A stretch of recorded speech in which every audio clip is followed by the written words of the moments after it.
There will be no images or videos in the background simply because WWE hasn't officially dropped SmackDown yet. So for the sake of like legal reasons, yeah, I can go to Reddit or Twitter and get videos and images from there, but I like to get it from the official source and not from someone else. So no images or videos in the background this time. But the show opened up. I'm not gonna lie, when I completely forgot the show started at 8 a.m. So I'm like, when Santi went live, I'm like, oh right, SmackDown. So it's at 8 this time, but it is what it is. Before that, we had the kickoff show. AJ officially announced he's retiring in 2026, which is, dang, 2 straight retirement tours. Man, this is gonna be crazy. I'm not ready for it. Who retiring in 2027? Rey Mysterio? Then that's what's gonna hurt me, but it is what it is. But let's talk about SmackDown. Cody opened the show. He's like, yo, I'm the QB, whether you like it or not. It is what it is. Still can't beat me. I'm 3-0. Right? The crowd starts chanting. They're in perf. They going crazy. Like, you're a wanker. Obviously, you can't really repeat that on TV. That's probably gonna be bleeped out or cut out. I don't know what they're gonna do with that. Maybe they might just show it. I don't know. But they was going crazy all night. It's an international show. International crowds are always way better than United States crowds. So shout out to them for bringing the energy. And then later on, and then he had a backstage segment, Jacob Fatu, right? Teasing a little future feud down the line, and probably not anytime soon, because you know how WWE likes to do it. They tease something and don't actually do it for like 3 years. Like they will stretch it out like crazy, all right? But then in the middle of Cody and Jacob having a little interaction backstage, Drew comes out of nowhere and just packs him up. Just out of nowhere, just starts belt to butt. Like it was crazy. But then later on the show, Jacob did get his get back. They're having a one-on-one match next week. That's gonna end in the DQ. It's gonna be some shenanigans. So don't even get too excited for that. They're gonna stretch that out. Probably gonna put that on Saturday night's main event, and maybe even stretch that out to Survivor Series. Maybe. I think that's the next one. Is that next Survivor Series? I think it is. I don't need to check my memory on the calendar, but whatever is after Saturday's main event, they're definitely going to put it on that too. That might be the feud for the rest of the year for the both of them. So yeah, and then you had the Sami Zayn Open Challenge, and I'm not gonna lie, I don't know where this ranks among all-time U.S. title reigns, but this is definitely the best one of recent memory. Better than LA Knight's, better than Shinsuke's, Jacob Fatu's, Solo's, definitely better than those. Better than Logan Paul's. Maybe this might low-key be the best U.S. title reign since John Cena in 2015. Maybe. If it's not there, it's definitely arguable that it's up there. Right, I'm really enjoying this. And his opponent this time was Shinsuke.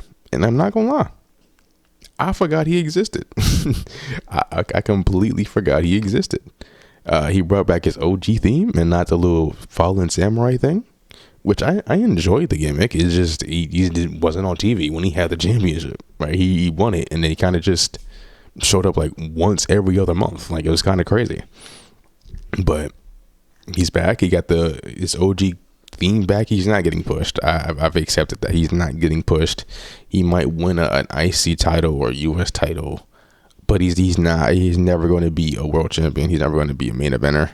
That has long passed at this point. So at this point, it's just enjoying him for what it is, and I enjoyed this match. I'm not gonna lie.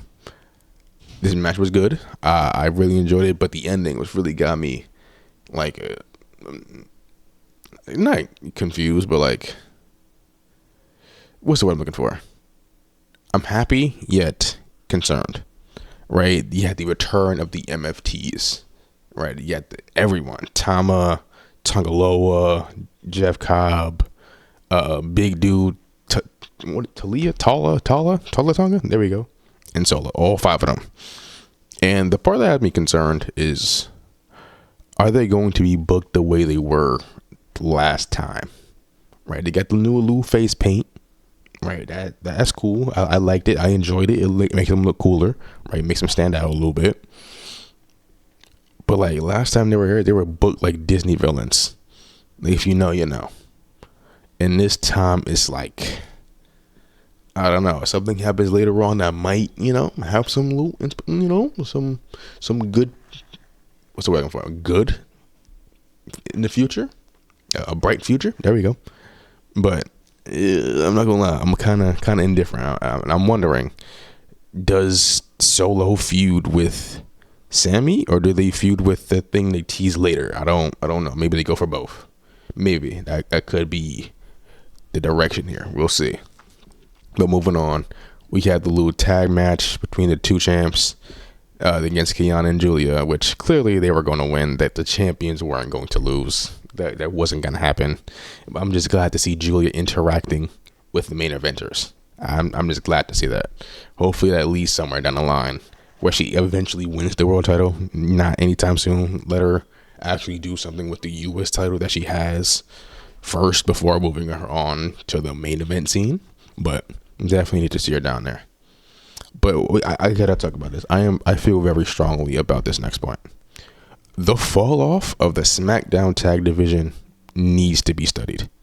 Like, we went from the tag division carrying SmackDown. Like, that was the only good part of SmackDown. Fraxium, DIY, Motor City Machine Gun, Street Profits, Fraxium. They was cooking. They was every week, banger after banger after that TLC match, the SmackDown after WrestleMania, arguably the greatest tag match of all time. If it's not number one, it's definitely in the top 5. It was that good. And then the Wyatts came in. And at first, I liked the Wyatts, right? It was a new, interesting thing, right? Everyone liked it. They kind of went away, and now they came back on SmackDown. So it's like, okay, let's see what they have going for them. And then it's just, what is the story with them? What is the goal? Like, I understand their motivations, right? I get it. And like, they're kind of like the castaways kind of banding together. But like, what is Eric Rowan doing? What is Nikki Cross doing? Uncle Howdy hasn't really done anything since he got to SmackDown. He kind of just, I guess, like a puppet master, I guess you can say. But like, I would love him to see him do something, right? Not necessarily like having a match, but like, he has done new backstage, like gaslight segments, but like, at least do more of that. That would have him do something. Like, Nikki Cross literally has just stood there and looked creepy and occasionally helped him cheat. Like, that's literally it. Nikki Cross has done nothing with the Wyatt Six. And it's like, I don't even hate the Wyatts. I still enjoy the Wyatt Six. It's just their presence and their entrance in the SmackDown tag division just ruined everything. They had a whole lot of momentum. Even going into SummerSlam, they had momentum. But then after that, they just disappeared. Right? We saw the Motor City Machine Guns once. Fraxium fought the Vision once. DIY had like a little mini match or two. And it's like the Street Profits had the little, are we breaking up? No, we're brothers. No, we're breaking up. No, we're brothers. It's like, I don't know. And obviously Andrade and Ray Phoenix got, Andrade got released. So Ray Phoenix is kind of on the sideline a little bit.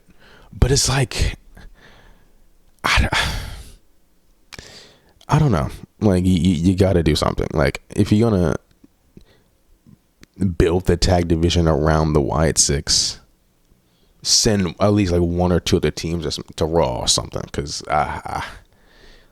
like, it's just, it's a shame to me. Like, you go from the best part of the show to literally just there. It's like, I don't know. But the MFTs did come out after the match, and looks like we're getting some sort of Wyatt Six versus the MFTs type feud, which is a nice change of pace. It's something new, something different, and hopefully, it can lead to something good. Because right now, the tag division kind of needs it.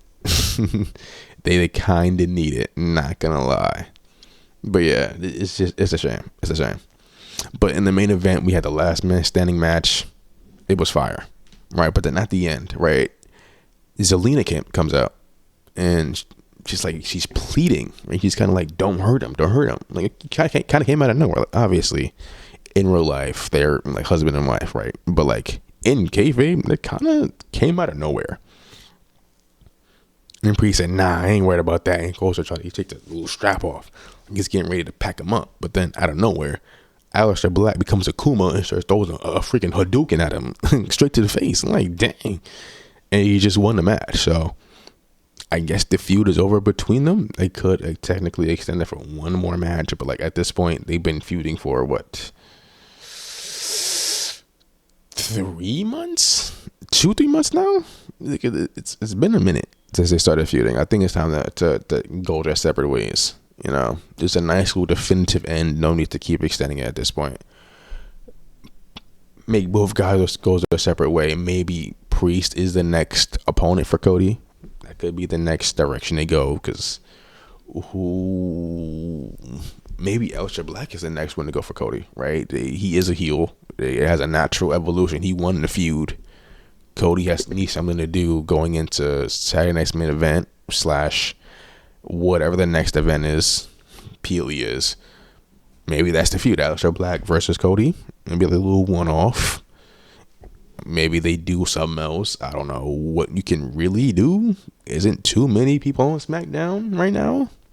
Yes, you can kind of revisit the R-Truth thing. The Ron killings R-Truth thing, if that even still exists. I guess you can go down that route, but I don't know. I am excited to see where they go from here. This pairing has a potential to be pretty good. Zelina Vega is really good on the mic, and Aleister Black is a really good wrestler. It has potential. And overall, SmackDown, I enjoyed it. I know I said last week I kind of felt dull, even though it was good, but it's like I kind of feel the same way, but like in a especially considering I've seen a whole bunch of videos talking about how much they hate WWE and I'm quitting WWE. I've seen a whole bunch of videos like that, which it's a topic for a different day, but I enjoyed it for what it was. I'm starting to enjoy it for what it is and not what it could be. And once you frame it like that, it kind of changes your mindset a little bit, but it is what it is. But hey, I enjoyed it. Let me know your thoughts in the comments. Like and subscribe. Drink water. Bye.